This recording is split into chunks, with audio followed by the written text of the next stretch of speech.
Dan alhamdulillah sebenarnya kita melihat umat Islam di bulan Rajab ini banyak menambah amalan.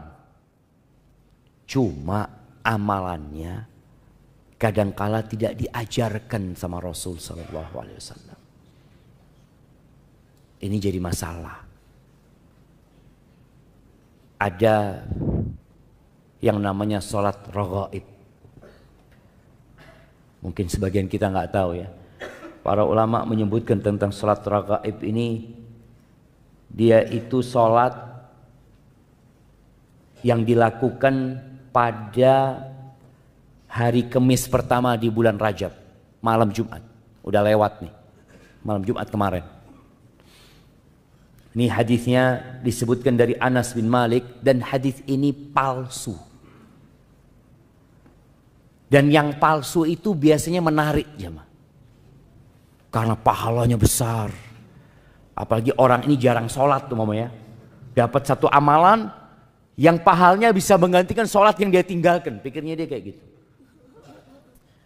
Bunyi hadisnya mengatakan, ma min ahadin yasumu yaumal khamis.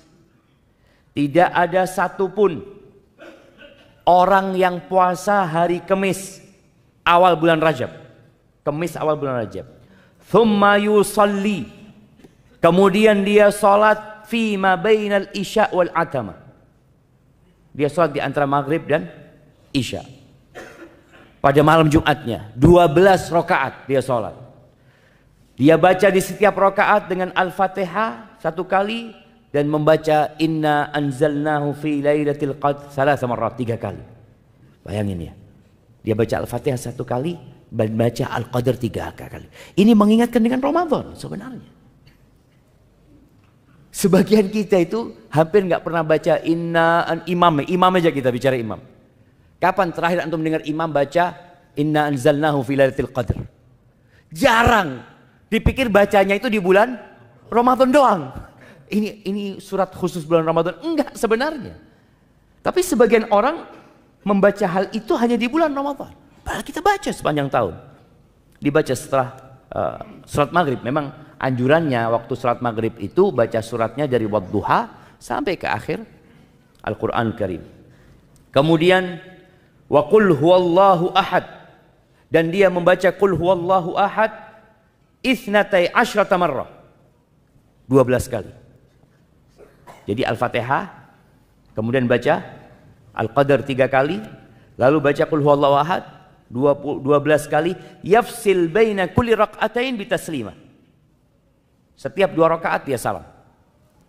Fa idza faragha min salatihi shalla alayya 70. Ketika selesai salat, dia salawat kepada aku sebanyak 70 kali. Allahumma salli ala Muhammad ya sebanyak 70 kali. Fayaqulu fi sujudihi 70 marrah. Di setiap sujudnya dia membaca sebanyak 70 kali subuhun quddusun rabbul malaikati warruh. Berapa kali? 70 kali jemaah. Baca itu. Thumma yarfa' ra'sah. Kemudian dia bangkit dari sujudnya membaca rabbighfir warham wa tajawaz amma ta'lam innaka antal azizul a'zam 70 kali. Orang itu kalau dapat sifat sholat yang aneh, senang jemaah. Oh, ini sungguhan ini. Kalau yang biasa-biasa buat dia itu, ya biasa, semua orang bisa. Ini khusus. Thumma yas'alullah ta'ala hajatahu fa innaha tuqda. Kemudian dia minta hajatnya dikabulkan sama Allah Azza wa Jalla. Kemudian disebutkan sabda Nabi SAW lagi, walladhi nafsi biyadihi ma min abdin wala amatin shalla hadhihi shalah illa ghufira lahu jami' dhunubihi. Tidak ada seorang hamba, laki-laki atau wanita yang melakukan salat ini, namanya salat raghaib ini jemaah, melainkan Allah ampuni semua dosa-dosanya. Walau kanat mithla zabadil bahr, walaupun sebanyak buih di lautan, wa adadir ramal, sebanyak pasir di muka bumi ini, wa waznil jibal, walaupun dosanya seberat gunung-gunung yang ada di muka bumi ini, wa waraqil asyjar, sejumlah daun-daunan di pohon, wa yashfa yaumal qiyamah, dan dia pada hari kiamat akan memberikan syafaat fi 700 ahli baitihi, memberikan syafaat kepada 700 keluarganya yang sudah ditetapkan divonis masuk neraka. Siapa yang nggak mau jemaah? Aduh Ustaz, bismillah Ustaz. Telat Ustaz ya. Telat sudah jemaah. Ini hari Kamis kemarin. Kita harus nunggu setahun lagi. Cuma yang jadi masalah hadisnya ini maudhu'. Al-Imam An-Nawawi yang madhabnya Syafi'i, yang diikutin di Indonesia seharusnya jemaah.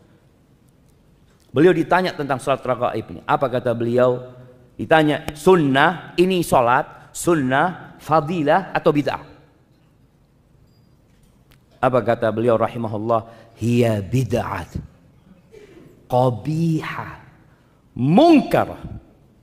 Dia adalah perbuatan bid'ah yang buruk, yang munkar, asyaddal inkar, mustamila ala munkarat, yang isinya banyak kemungkaran. Fayata'ayyan tarkuha, harus ditinggalkan. Wal i'rad anha, berpaling dari salat ini. Wa inkaruha ala fa'iliha, dan orang yang melakukan itu harus diingkari, enggak boleh dibiarkan.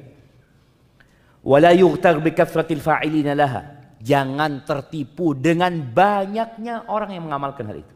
Di berbagai negeri beliau mengatakan, wala bi kauniha madhkura fi qutil qulub, jangan pula terpedaya karena disebutkan dalam kitab Qutil Qulub kata beliau, atau di kitab Ihya Ulumuddin atau buku-buku yang lainnya, karena memang nggak ada itu seperti itu.